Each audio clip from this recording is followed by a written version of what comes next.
ጉበቴ ስጋ ጠብሷል ብሎ አማኝ ጎረቤቴ። ዛሬ ተመራቂ ኮማንዶዎች እልህ አስጨራሹ የበረሃ ስልጠና ወጥታችሁ ወርዳችሁ እንድትሰለጥኑ ሲደረግ ዓላማውን አሳምራችሁ ታውቁታላችሁ። ህዝባችን ከተጫነበት የህልውና አደጋ ለመቀልበስ ብሎም ለዘለቄታ ለማላቀቅ ስልጠና ወደር የሌለው መሳሪያ ነው።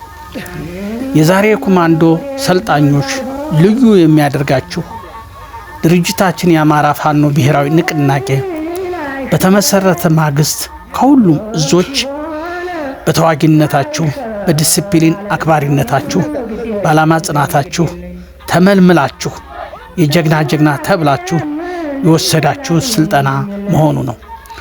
ውድ ተመራቂዎች የትግሉ ተዋናይና ባለቤት እናንተ ናችሁ።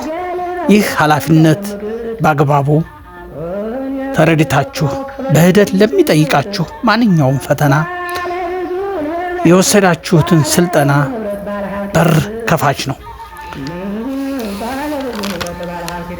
የወሰዳችሁት ስልጠና በተግባር ሂደት ይበልጥ በልምድ በእውቀትና በተነሳሽነት ወደ ተግባር በመቀየር የላቀ ሚና እንድትፈጽሙ አደራ እላለሁ። በተጨማሪ ይህ የስልጠና መርሃ ግብር ተጀምሮ እስኪጠናቀቅ የላቀ ሚና የተጫወታችሁ አሰልጣኞች፣ የሎጂስቲክ አባሎች ልባዊ ምስጋናዬን አቀርባለሁ። መልካም የትግል ጉዞ።